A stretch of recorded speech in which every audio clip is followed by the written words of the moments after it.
Third stock आपकी तरफ से कौन सा? थर्ड स्टॉक है ज्योति लैब्स, क्योंकि बिकॉज ऑफ कोविड हम लोग देखा कि इम्यूनिटी बूस्टर्स के लिए काफी डिमांड हो गया था, because of which we have seen demand for Dabur and Emami, and along with that the other space जहाँ पे काफी डिमांड है वो हाइजीन एंड क्लीनलीनेस, और वहां पे पड़ता है Jyothy Labs. And clearly it's a leading brand in home and personal care, जैसे फैब्रिक केयर हो, हाउस होल्ड इंसेक्टिसाइड हो, पर्सनल केयर हो, डिश वॉशर्स हो, तो वहां पे इनका है। और and in fact they have about close to about 5,000 stockists across the country, so I mean across the country it's available, and it's been one of the leaders in South India. So looking at the performance of the recent past, हम लोग देखा कि EBITDA margins करीब 100 basis points गिरे थे FY20 में, तो FY21 would again be flat, but FY22 में I'm expecting a 150 basis points increase, and because of which I see an EPS of about 6.5 rupees. तो 6.5 रुपीज EPS से मुझे लगता है कि जो टारगेट प्राइस है मेरा 195 का, I think that should be achievable. Jyothy laboratories off highs आज भी ट्रेड करता हुआ अपने पियर्स से अगर वैल्यूएशन कंपैरिजन करें तो शायद अट्रैक्टिव खड़ा हुआ, और इस समय खरीदारी करने के मौके ज्योति लैबोरेटरीज में आपके टारगेट जो है वो स्क्रीन पे आ जाएंगे, ये स्टॉक भी आप खरीद सकते हैं। आशीष सर, आपकी तरफ से तीसरा स्टॉक कौन सा? अभी हम देख रहे हैं आजकल फार्मास्यूटिकल सेक्टर में एक बहुत बड़ी रैली चल रही है, और मेरा मानना है 2020 से 21 का साल भी फार्मा कंपनियों के लिए गोल्डन ईयर रहने वाला है।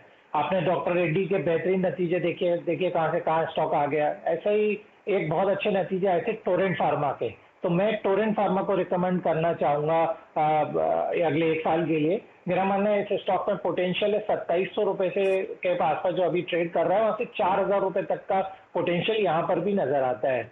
अब उसके पीछे अगेन हमने लास्ट क्वार्टर 1 के रिजल्ट देखे, जो उनका मुनाफे में ग्रोथ थी, करीब 50% का मुनाफा इतने लॉकडाउन के बावजूद कंपनी ने रिपोर्ट किया।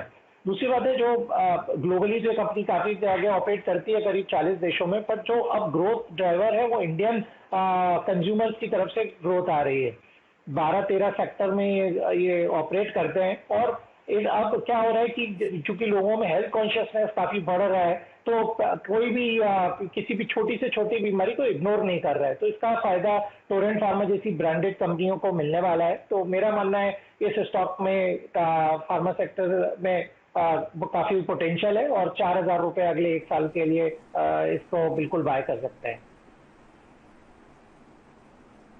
अरे वाह, तो 2700-2800 पे चल रहा है, 4000 की टारगेट टोरेंट फार्मास्यूटिकल्स, बेहतरीन अपसाइड यानी कि स्टॉक यहां से देने का दमखम रखता है। अमरीश सर, क्विकली आपकी तरफ से तीसरा बेट कौन सा होगा? मैंने तो बता दिया ज्योति लैब्स। नहीं, अब तो मेरे ख्याल से हेमंत सर का रह गया है। अमरीश सर का तो हो गया तीसरा। हाँ, आपका तो हो गया। हेमंत सर, आपके पास इन्फोसिस था, अल्ट्राटेक था, तीसरा स्टॉक कौन सा? एक और निफ्टी की कंपनी क्या? मेरा सिप्ला है।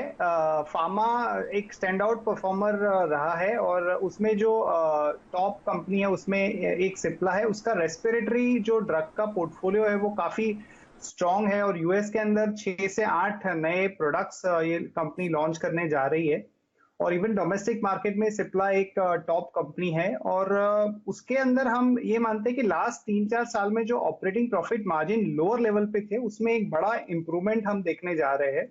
और मोर इम्पोर्टेंटली जो टॉप लाइन है वो लगभग 10-12% की ग्रोथ देगी, लेकिन जो अर्निंग्स है वो लगभग 20-22% की ग्रोथ अगले 2-3 साल में दे सकती है।